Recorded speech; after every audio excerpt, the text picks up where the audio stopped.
నీకు ఇంతసేపు ఏం చెప్పింది నేను? నీకు ప్రభుత్వ పరంగా ఎంత మంజూరు వచ్చింది? 60,000 వచ్చింది. ఇంతసేపు చెప్పినమ్మా మీకు.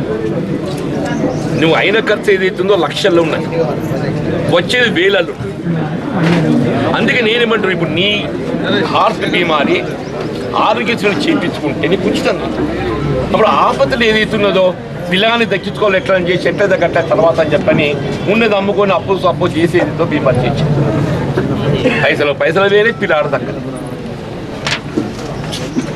నా వంతుకు నేను ఇంత సాయం చేద్దామన్నా కానీ ఈ సీలింగ్ చేపట్టి 60,000 వచ్చింది.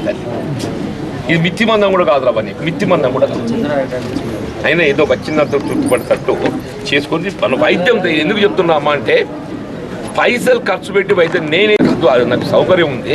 అదర్వైజ్ కూడా ఆరోగ్యశ్రీని వినియోగించుకోవాలి ఎవరైనా కానీ. వచ్చింది 18,000, కాలు తిరిగితే సర్కారు దావలు చేసుకోవస్తుండే, ఆరోగ్యశ్రీ చేసుకోవస్తుండే.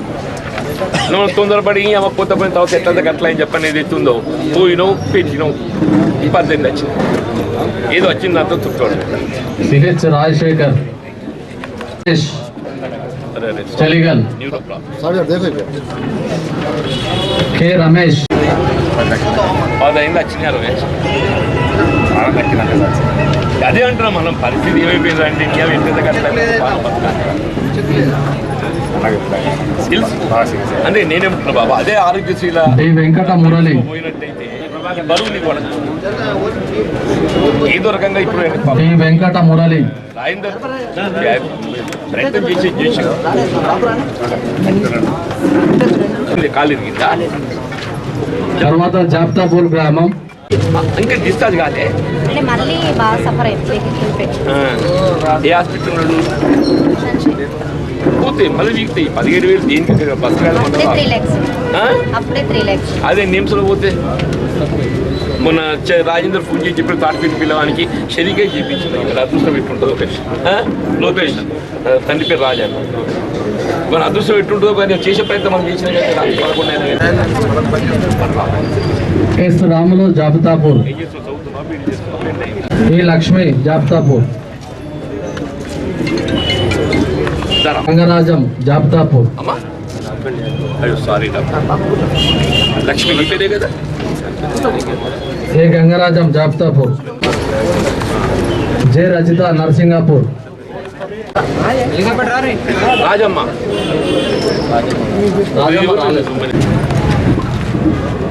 బే బుచ్చన్న పెరకపల్లి, నీ కూడా ఆయన ఖర్చులో ఇది పెద్ద లెక్క. మోరపల్లి తర్వాత K Mahender, Morapalli K G Vishal Somanpalli. ఎవరికి? అమ్మ పెద్ద మనిషికా? జి విశాల్ జాగ్రత్త బ్యాంక్ 60 వచ్చింది.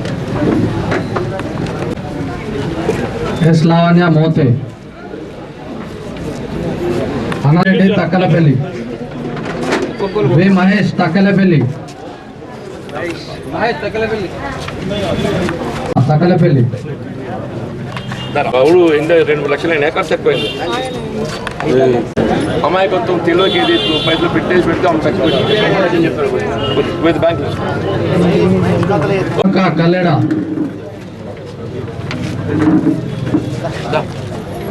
జే కె రాజేశం రేచ్పల్లి,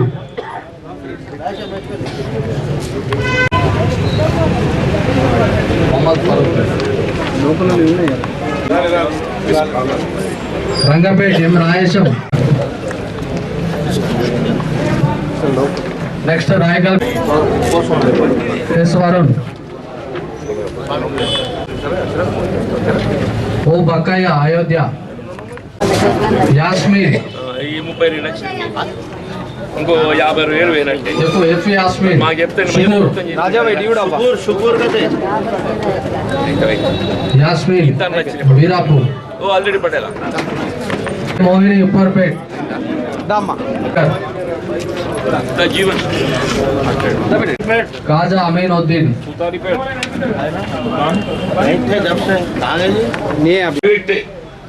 ప్రైవేట్ చేయించుకున్న దానికి ఏదైతే ఉందో మనకు రూపాయి ఖర్చు అయితే వచ్చేది 6 కంటే ఎక్కువ. ఆ మీద ఆట భారం అనేది పడ్డట్టే కదా. కాబట్టి దయచేసి ఏదైతున్నదో ఈ వైద్యం అనేది బీమారులు పెరిగిపోతున్నాయి. వైద్య సదుపాయాలు ఎంత మెరుగయ్యాయో ఆ రుగ్మతులు బీమార్లు కూడా కొత్త కొత్త బీమార్లు వస్తున్నాయి. ఈ పరిస్థితుల్లో కూడా ఆర్థికంగా భారం కాబట్టి చూసుకుంటా బాధ్యత మన మీద ఉంది కాబట్టి చూసుకోండి.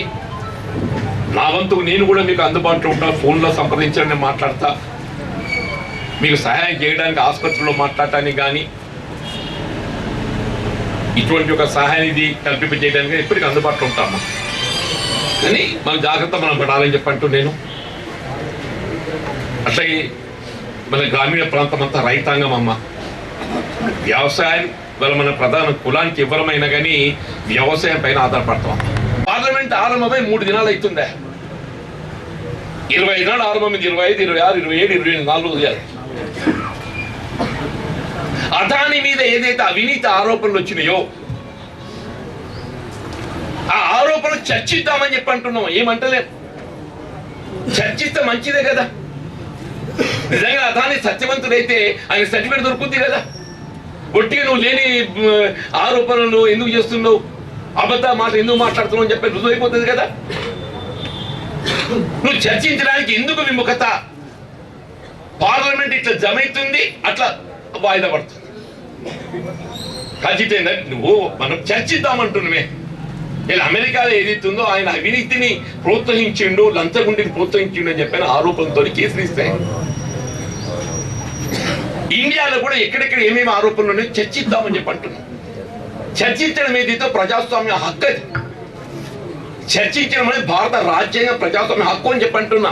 నువ్వు చర్చించడానికి భారత ప్రభుత్వం ఎందుకు వెనుకాడుతుంది అంటే ఏం అందులో ఏదో ఉన్నదన్నట్టుగా లొసుకు.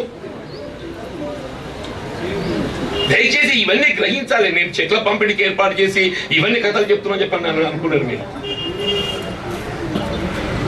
మీకు తెలియాల్సిన విషయాలు కాబట్టి చెప్తున్నా చెప్పంటున్నా.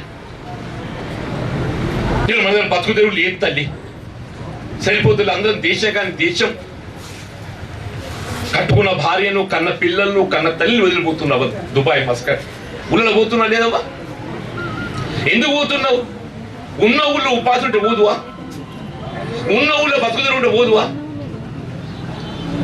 ఉన్న ఊళ్ళో బతుకుదరు లేకపోవడంతో 4 ఎకరాలు 5 ఎకరాలు ఉన్న రైతు కూడా ఏదైతుందో గిట్టుబాటు అవుతలేదని చెప్పని ఎట్లయితే అట్లా 4 ఏళ్ళు పోయేస్తా, పొలంలో చదువుల వరకు అక్కడికి వస్తాయని చెప్పని మాకు ఈయనెవరు సుభాష్ జాదవ్ కూడా వచ్చి పోయిన వాళ్ళేది ఆ చిన్న బిడ్డలకని చేసి మంచుకున్నాడు. ఊళ్ళో ఇల్లు కడుతున్నారంటే ఎవరు కడుతున్నారు? దేశం పోయిన ఇల్లు కడుతుండ. అంటే ఇక్కడ నీకు ఉపాధి లభిస్తే దేశం పోరు కదా. మరి పాప అట్లా దేశం పోయేటోళ్ళకి మంచి చెడు ఆలోచించాలా చేయొద్దు. దేశం పోయిన వాళ్ళు ఏదైతుందో మానసికంగా, ఎందుకంటే కట్టుకున్న భార్య, కన్న పిల్లలు ఎట్లున్నారో, బడి పోతుందో పోతలేరో, వాళ్ళు బీమారైందో, తల్లిదండ్రులు ఎట్లున్నారో వృద్ధాప్యంలా మానసికంగా ఒత్తిళ్లకు లోనైపోయి ఏదైతుందో బలవన్ మరణాలు, ఆత్మహత్యలు చేసుకుంటున్నారు, ప్రమాదాలకు గురవుతున్నారు, అనారోగ్యంతో చనిపోతున్నారు. బాబాగా బీర్పుల్లా ఒక ఒడ్డామే బాగా చేసింది ఎవరు? పోయిన సర్కార్ వారసత్వంగా మనకు వచ్చింది. ఇప్పుడు అయ్యా మనకు ఏదైనా వారసత్వం ఇస్తే అయ్యా చేసిన అప్పైతే కట్టద్దబ్బా. మా అయ్య చేసినప్పుడు నేను ఎందుకు కడతా అంటే